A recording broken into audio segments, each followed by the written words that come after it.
Nandirito na ang pinakaaantay nating pinakabagong Honda Winner X150 Standard Edition.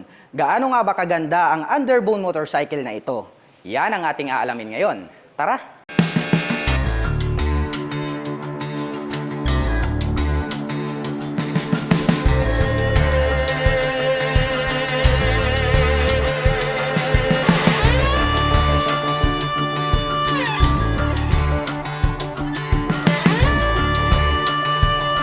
Napakabangis talaga ng pagkakadisenyo nitong kanilang pinakabagong Honda Winner X150. Dahil dito pa lang sa kanyang body and design, masasabi natin na talagang very attractive. Dito pa lang sa pagkakadesign nitong kanyang front cover, makikita natin na nagkaroon po siya rito ng pointed at the same time V-shape design. At pag atin pong tinitigan ito pong pagkakadesign nitong kanyang headlight, no, parang nanlilisik na mata ng eagle. Kaya talagang masasabi natin na very attractive talaga siya. At ang kagandahan niyan dito sa taas, nagkaroon po siya ng spike dito, which is nandirito naman po itong kanyang very aggressive na daytime running light. Well, napakaganda talaga niyang pagmasdan. And then pagdating naman po rito sa ibaba, nagkaroon po siya rito ng additional na palikpik.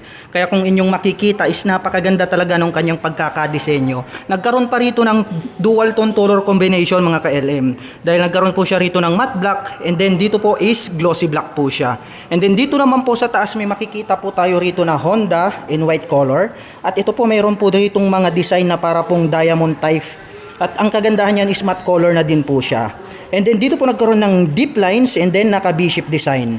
At dito naman po sa kanyang front cover, nagkaroon pa po ng windlet dito na kung saan ay pwedeng pumito ang hangin habang tayo po ay nagpapatakbo ng matulin. At napaka-sharp din itong kanyang edges hanggang rito sa mga dulo mga KLM. Oh.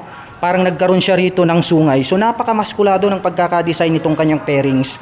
Well, mapunta naman po tayo dito sa kanyang side cover. Nagkaroon po siya rito ng partition. Well, matte black po yan. And then sa taas po, mayroon po tayo rito makikita na glossy black along with glossy white. So napakaganda nung kanyang color combination. Nag-complement po yung kanyang color.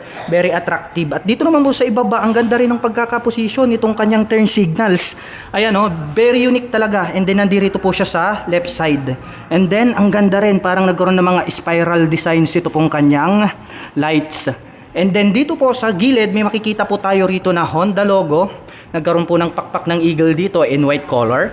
And then nagkaroon po rito ng windlet, ayan o. And then may mga naka-impose na tusok rito, which is napaka-attractive niyang tignan. And then dito po sa kanyang side cover, nagkaroon po ulit dito ng palikpik. And then nagkaroon ng butas, ayan o, kasyang-kasya yung ating kamay rito.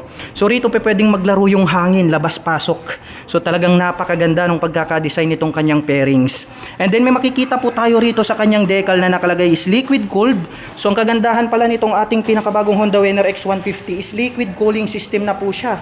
So maganda po ito pang long rides driving dahil pwede po natin siyang ibabad maghapon magdamag. Dahil nga yun po yung pinakamagandang benefit pagdating po sa mga liquid cooling system na engine. Well, nakalagay naman po rito is DOHC, or meaning to say yan po yung tinatawag nila na dual overhead cam. So napaka-powerful po ng engine nito compare po natin dun sa single overhead cam. Kaya talagang pagdating po sa pabilisan ay talagang may maipagmamalaki talagang napakagandang motorcycle na ito. Well, nagkaroon po siya rito ng white background along with red. Ayan, so parang nagkaroon siya rito ng check na parang Nike. And then nagkaroon po ng silver and then white again. At sa ibaba, ganun din po nagkaroon ulit dito ng white na decal. And then ang ganda rin ng pagkakalagay nila rito mga kalimo. Nagkaroon na po siya rito ng parang engine cover na parang naka V-shape design. Ayun, no? Kitang-kita natin ang ganda ng kanyang pagkaka-design. Well, hindi mo na kailangang mag-aftermarket dahil ito po ay built-in na. Integrated, nagkaroon po siya rito ng dalawang butas. Well, mapunta naman po tayo rito sa kanyang front fender. Ang ganda rin ng pagkaka-design, no? Talagang puting-puti and then parang metallic white yung kanyang color. Dito sa kanyang front suspension, ito po ay equipped with traditional telescopic fork. Well, yung ginamit naman po nila rito is matte black color. At pagdating naman po sa kanyang braking system, ito po ay equipped with single rotor disc brake, and then napakaganda na rin, very attractive kasi nga po naka-power rotor disc brake design. At the same time, along with single butt caliper na Nissin brand. At ang kagandahan niyan, chrome color, kaya talagang agaw pansin din itong kanyang single butt caliper. Well, pagdating naman po rito sa kanyang stock na mags, no, naka-Y design, at the same time matte black po yung color. At pagdating naman po sa mga sukat ng gulong, ito po ay mayroong 90/80/17. At ang kanya pong stock tires, makikita natin na ito po ay pang city riding condition. Well, dumako naman po tayo dito sa kanyang handlebar cover. Makikita natin yung talagang pagka-aggressive nitong kanilang underbone scooter. Kung inyong makapansin, nagkaroon po siya rito ng little visor, nagkaroon ng deep lines rito, and then nagkaroon po siya ng butas dito.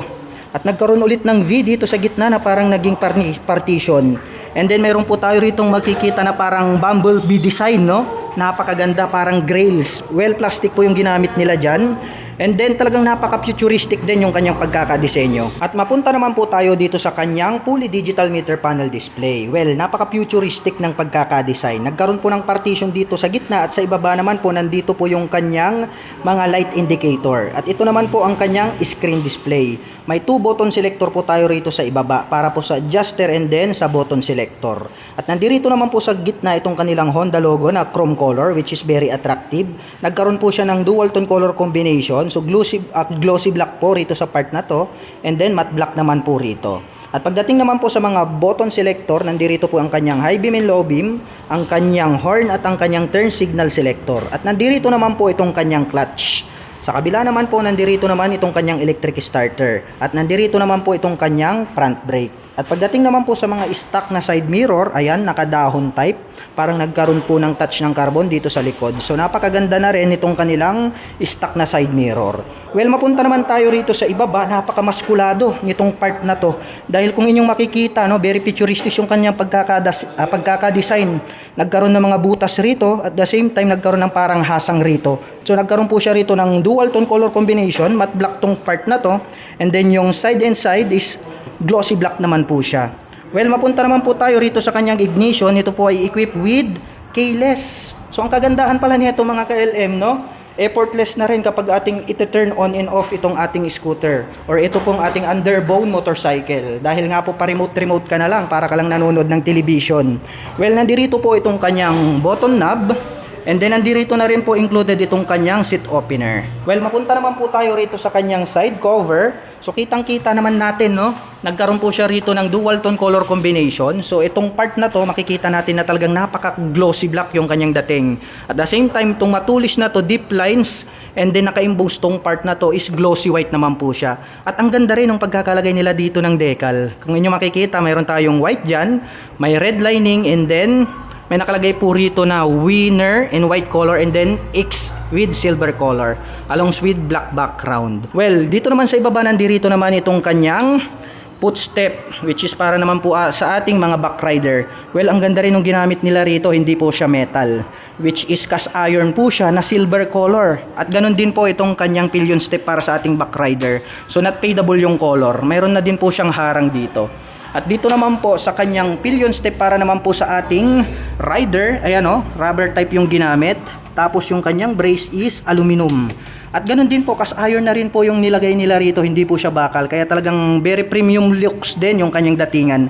Nagkaroon pa siya ng butas rito, so silver color naman yan. At nandito naman po itong kanyang shifter. Anyway mga ka-LM, ito pong ating Honda Winner X150 ay mayroon pong 6-speed manual transmission. At ang kagandahan niyan is equipped na rin po siya ng assist and sleeper clutch. Which is pagdating sa downshifting is pipitik-pitik ka na lang. So di ka na mahihirapan. So talagang mas pinabilis na at mas pinadali yung kanyang pagpaprocess sa kanyang transmission. Well, dumako naman tayo dito po sa kanyang likuran. So makikita natin na mayroon po siya ritong glossy black na swing arm, napakahaba at makapal, so square type naman po yung ginamit nila rito. Nagkaroon na rin po siya rito ng chain cover na matte black, so ang ganda rin, no? Patulis po yung kanyang pagkakadisenyo. And then ang ganda na rin itong kanilang stock na mga sprocket at yung kanyang chain. Well, mapunta naman tayo dito sa kanyang gulong. Pagdating naman po sa kanyang gulong, napakalapad. And then mayroon po itong 120/70-17. Well, enough na po yan para sa isang underbone scooter, malapad na po yan. Well, nakakapagbigay po yan ng added stability in any riding condition. Well, pagdating naman po rito sa kanyang braking system, equip po ito ng single rotor disc brake na flower design. So napakaganda rin, no? Hanggang rito sa likod, hanggang doon sa harap. So continuous, no? Talagang napanatili nila yung pagka-sporty looks nitong kanilang Honda Winner X150. At napakaganda rin itong kanyang integrated na Nissin single pot caliper. Kasi nga, kung inyong makikita mga KLM, silver color dito sa likod, hanggang dito sa harap. So talagang very attractive siya. At pagdating naman po rito sa kanyang mags, so matte black color po siya na white type yung pagkaka-design. At mapunta naman po tayo dito sa kanyang stock pipe. Well, napakaganda rin ang pagkaka-design. Simple lang, pero ang kagandahan niyan, classic type yung datingan dahil nga po matte black po itong kanyang head protection guard. At ganun din po itong kanyang tip, matte black din po hanggang dito po sa kanyang stock pipe. At nandirito naman po itong kanyang rear brake, ayan, dahil nga po ito ay isang manual transmission. Well, dumako naman tayo rito sa itaas, nandirito naman itong kanyang integrated na grab bar, matte black yung color na parang metallic, at the same time parang sungay ng kambing, very sturdy. At napakatulis din ng pagkaka-design nitong kanyang tail cover at may nakalagay naman po rito na Honda in black color. At pag ating sinilip itong kanyang tail light, so B-shape design. At the same time, napakadaming mga spiral lights dito sa loob. So syempre nagre-reflect dyan yung ilaw, mas lumiliwanag siya pagdating sa gabi. At nandirito naman po itong kanyang turn signals. So may pagkakahalin tulad siya sa click, no? So naka-pop up na ganyan. Well, ingatan lang po natin yan na yan po ay maisagi sa mga matitigas na bagay kasi nga po pwedeng mabali. Well, nothing to worry about kasi nga napakaganda rin yung pagkaka-design. And then yung position mas visible. And then naka-lead light na rin po siya, ha? Hindi po siya bulb type. And then tong naka-emboss na to, tong part na to, pag ating sinilip makikita natin mayroon na po siyang plate light, kaya very visible na rin yung ating plate dito sa likod. Nagkaroon pa ng added visibility rito sa gitna which is reflector light. At nandirito naman po itong kanyang plate holder. At napakalapad din, no? Parang nakahang na talagang V-shape design itong kanyang rear fender. At mapunta naman po tayo dito sa kanyang upuan, malapad din, saktong-sakto lang sa ating mga rider, the same time sa ating back rider. At napakalambot din, ayan, yung comfortability nandirito, kaya talagang mag-i-enjoy ka rin pagdating sa mga long rides driving. At nagkaroon po siya ng dual tone color combination, nagkaroon tayo ng matte black dito, may glossy black dito, and then glossy black naman po rito sa itaas. Well, buksan naman po natin kung mayroon nga ba itong underseat compartment.